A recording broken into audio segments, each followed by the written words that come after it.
Бұрынғы өткен заманда бір патша болыпты.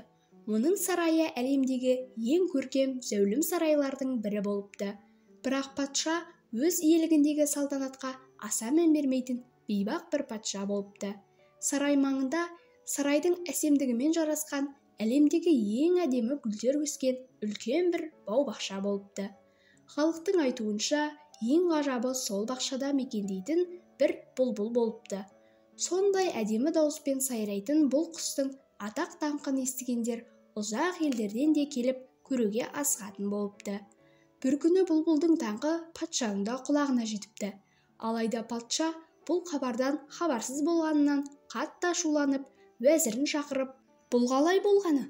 Неге менің хабарым жоқ сарай бақшасындағы бұлбұлдан?» депті. Уәзір оған жауап бере алмапты.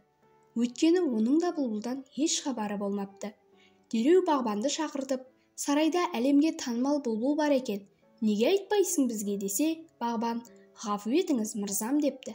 Оған уәзір, тез арада маған оны тауып әкел деп айқай салыпты. Бағбан барлық жерді іздестіріп, сұрастырса да бұлбұлды еш таба алмапты. Содан уәзір бір шарасын тауып патшаға, бұл біреулердің ойдан шығарған әңгімесі болу керек десе, патша одан сайын ашуланып, жоқ, олай болу мүмкін емес, маған бұл хабарды сенімді адам жеткізді, дереу бұлбұлды тауып әкеліңдер, немесе барлығыңды жазалаймын депті.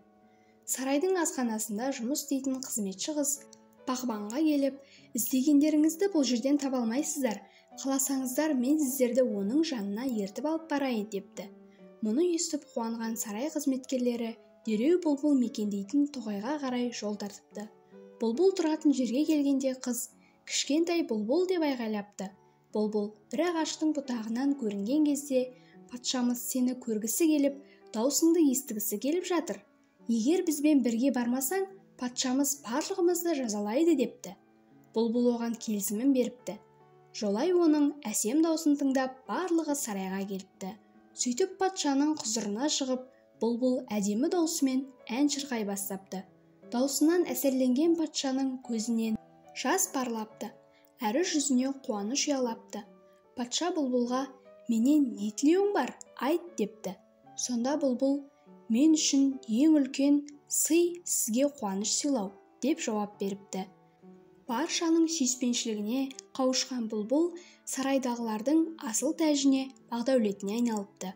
Бұдан бұлай сарай бақшасына орналасып, үнемі әсем даусымен патшаға ән шырқайтын болыпты.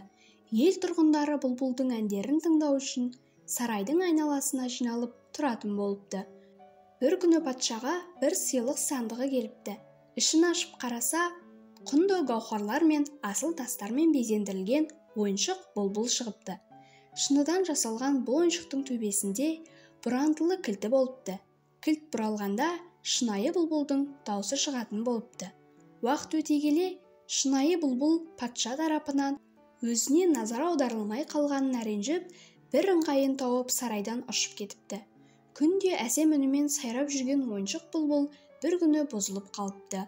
Бұлбұлдың даусына үйренген патша сол кезде ғана шынайы бұлбұлдың жоқтығын сезініп, оған әділетсіздік жасағанын ұғыпты.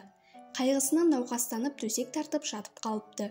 Күн өткен сайын жағдайы нашарлап, халық та қатты қам жепті. Оның шарасыз күйін көрген жұрт жағдайын жақсармайтынын ойлап, жаңа патша тағайындауға бел байлапты.